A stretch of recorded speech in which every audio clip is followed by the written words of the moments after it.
알료샤는 기다란 수도복 자락을 걷어올리고 장난꾸러기들 못지않은 날쌘 동작으로 울타리를 단숨에 뛰어 넘었다.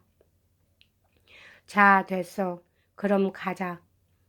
미자의 입에서 잠옷 흡족한 듯한 속삭임이 흘러나왔다. 어딜 가요?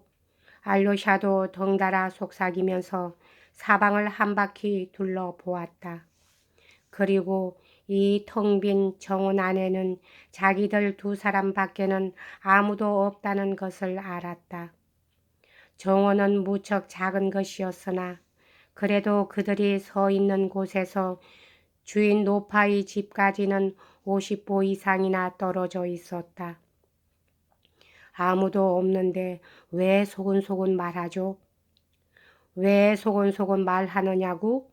아참, 빌어먹을 하고 드미뜨리는 갑자기 큰 소리로 외쳤다. 그래, 왜 음성을 죽였느냐 그 말이지. 헌데 너도 지금 보다시피 사람이란 가끔 저도 모를 짓을 하고 있을 때가 있구나. 난 지금 비밀리에 어떤 비밀을 감시하고 있는 거란다. 자세한 건 나중에 알겠지만 절대로 남의 눈에 띄지 않겠다는 생각이 앞서 그만 말소리까지 공연히 바보처럼 그렇게 되고 말았지. 자, 저기 저쪽으로 가자. 갈 때까진 가만히 있어야 한다. 난 너한테 키스라도 해주고 싶은 기분이구나. 지극히 높은 곳의 영광, 내 마음 높은 곳의 영광. 난 지금 내가 오기 직전까지도 여기 앉아서 이 귀지를 자꾸 읊고 있었단다. 정원은 일제사지나 남짓한 넓이로서 사과나무, 단풍나무, 보리수, 자작나무 같은 수목들이 사방의 울타리를 따라 주로 정원 언저리에 심어져 있었다. 가운데는 텅 빈 풀밭이었는데 이 풀밭에서 여름이면 수백 관의 건초를 거두어 들였다. 노파는 봄이 되면 이 정원을 단독 몇 루블리에 남에게 빌려주고 있었는데 자두나 살구나무, 딸기밭 따위는 울타리 옆에 있었고 최근에 만든 채소밭은 주인집 바로 옆에 있었다. 드미트리는 주인집에서 제일 멀리 떨어진 어색한 구석으로 동생을 데리고 갔다.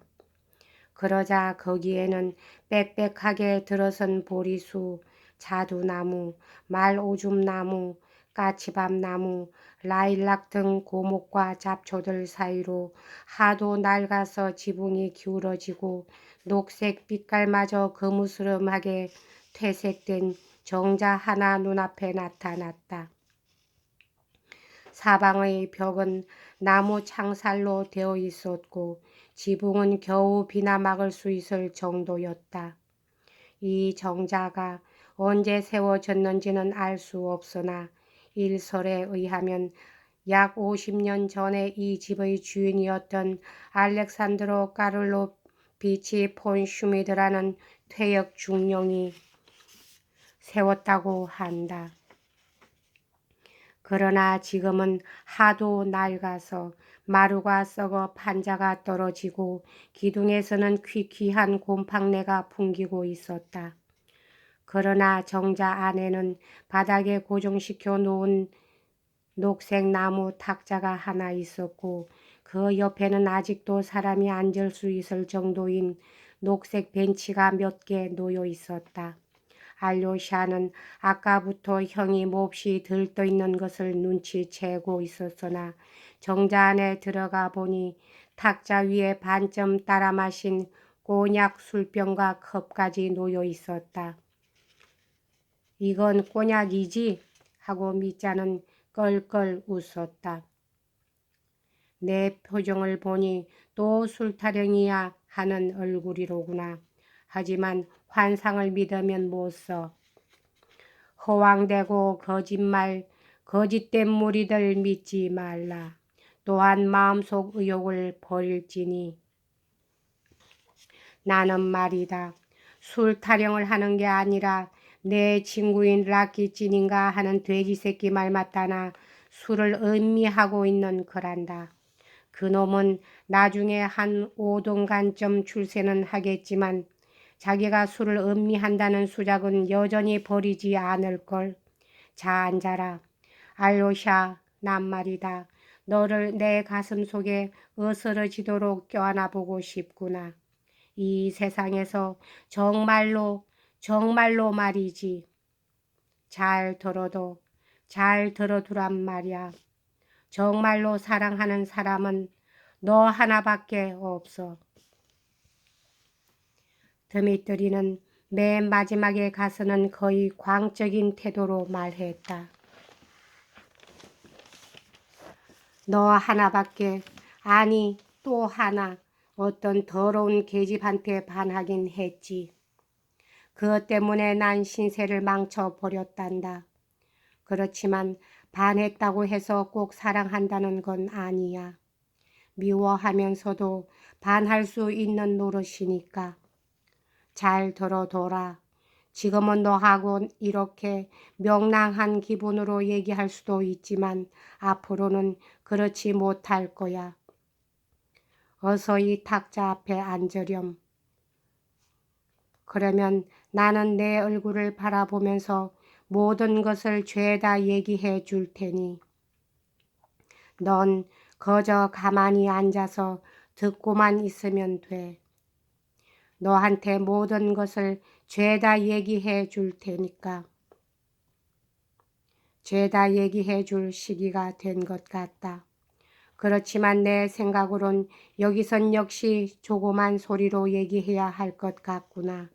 왜냐하면 여기는 말이지 혹시 누가 엿듣고 있는지도 모르지 않니. 하여튼 모든 것을 앞으로 일어날 일까지 죄다 말해 주마. 그런데 지금 무엇 때문에 난 너를 그토록 만나고 싶어 했을까? 내가 여기에 닷을 내리고 숨어 있는지도 벌써 닷새가 된단다. 그동안 내가 너를 줄곧 기다리고 있은 것은 정말 무엇 때문이었을까? 그건 오로지 너한테 모든 것을 털어놓아야 할 필요가 있었기 때문이지. 너는 나한테 꼭 필요한 사람이야. 난 내일이면 구름 위에서 굴러떨어져 여태까지의 인생의 종말을 고하고 동시에 새로운 인생을 시작하게 될 테니까 말이다. 혹시 너는 꿈속에서라도 산 꼭대기에서 분하고 속으로 떨어져 본 적이 있니? 그런데 지금 나는 꿈속에서가 아니라 생생한 현실 속에서 그렇게 떨어지고 있는 중이거든. 하지만 난 무서워하지 않고 있으니까 너도 두려워할 필요가 없다. 아니 두렵기는 하지만 그 대신 재미있는 일이니까. 재미있다 못해 아주 황홀할 지경이니까 말이다. 제기랄. 어쨌든 간에 이건 죄다 마찬가지가 아니냐. 굳센 영혼이니 약한 영혼이니 아녀자 같은 영혼이니 하는 건 죄다 아무 문제도 못 돼. 그런데 이건 정말 자연을 찬미해야 할 노릇이로구나. 어떠냐. 저 밝은 햇빛과 저 맑은 하늘, 푸르른 나무 잎사귀들과 아직도 한여름 같기만 한 이 고요한 날의 오후 3시. 그런데 지금 넌 어디로 가는 길이었지? 아버지한테. 그렇지만 그 전에 까체리나 이바노브나 집에 먼저 들를 생각이었죠. 그 여자와 아버지한테? 저런, 이건 정말 우연의 일치로구나. 왜 내가 아까 너를 불렀는지 아니? 내가 마음속 구석구석에서 아니 갈빗대 하나하나에 이르기까지 너를 그토록 사무치게 갈망하고 그리워한 것은 대체 무엇 때문인지 알겠니? 그건 다름 아니라 바로 너를 아버지와 그 여자 까체리나 이바노브나한테 보내서 양쪽 다 모두 끝장을 내고 싶었기 때문이지.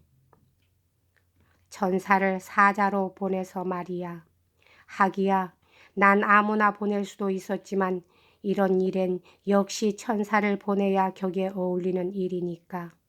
그런데 지금 내 이야기를 들으니 마치 너도 그 두 사람한테 가는 길이었다는 말이지.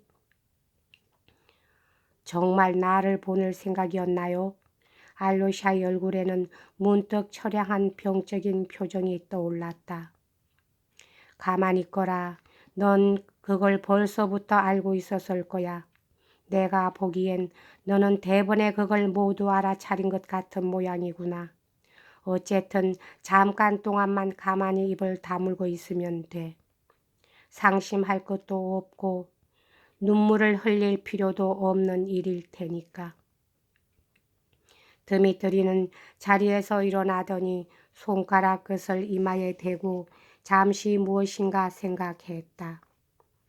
그 여자가 너를 부른 모양이구나. 무슨 편지 같은 걸 써 보내와서 지금 내가 그 집에를 가는 거지. 내가 먼저 그 여자 집에 찾아갈 리가 만무한 노릇이니 말이다. 정말 어떻게 된 일이냐? 여기 편지가 있어요.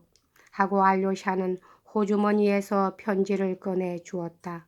미자는 얼른 그 편지를 훑어보았다. 그런데 내가 마침 뒷길로 해서 가다니. 오 하느님, 동생을 뒷길로 가게 해서 나를 만나게 해주신 은혜를 감사하나이다. 이건 마치 늙은 멍텅구리 어부한테 금고기가 걸려들었다는 옛날 얘기하고 똑같은 경우로구나. 알로샤, 들어봐. 잘 들어봐라. 내 동생아, 이제 내가 너한테 죄다 얘기해 줄 테니 그렇지 않아도 어차피 누구에게 가는 꼭 해야만 할 얘기니까 말이다. 하늘의 천사에게는 이미 다 말해 두었지만 땅 위의 천사에게도 얘기해 둘 필요가 있어. 땅 위의 천사는 바로 너니까. 그러니 내 얘기를 잘 듣고 잘 생각해서 나를 용서해 주려무나. 나는 누구보다도 고결한 사람한테서 용서를 받고 싶으니까. 그런데 말이다, 알로샤야. 가령 어떤 두 사람이 갑자기 이 세상 모든 것과 인연을 끊고 전혀 낯선 미지의 세계로 날아간다면 그중 한 사람이 아주 영영 날아가거나 아주 멸망해 버리기 직전에 다른 한 사람을 찾아가 임종시해나 해야 할 그런 부탁을 하게 된다면 그 사람은 그 청을 거절할 수가 있을까? 그들이 가령 친구나 형제 사이라면 말이야. 나 같으면 들어주겠어요. 하지만 그게 뭔지 빨리 말해 주세요. 하고 알로샤가 말했다. 빨리 말하라고. 헌데 알로샤, 뭐 그리 서둘지 않아도 돼. 넌 지금 몹시 초조하고 불안한 모양이로구나. 하지만 서두를 필요는 조금도 없단다. 이제는 세계가 새로운 궤도로 접어들었으니까. 이봐 알로샤, 내가 이 황홀한 경지를 깨닫지 못하고 있는 게 못내 유감스럽구나. 그런데 내가 지금 무슨 바보 같은 소리를 하고 있담. 내가 아무것도 깨닫지 못하고 있다고 하다니. 왜 내가 이런 맹랑한 소리를 하고 있는지 모르겠구나. 인간이여, 고결하여라. 이건 어떤 시의 기절이더라. 알로샤는 좀 더 기다려봐야 하겠다고 마음을 정했다. 어쩌면 자기가 지금 해야 할 일이 전부가 사실은 여기에 있는지도 모른다고 느꼈기 때문이었다. 미자는 탁자 위에 손으로 턱을 고인 채 잠시 동안 생각에 잠겼다. 두 사람 다 말이 없었다. 여기까지 하겠습니다.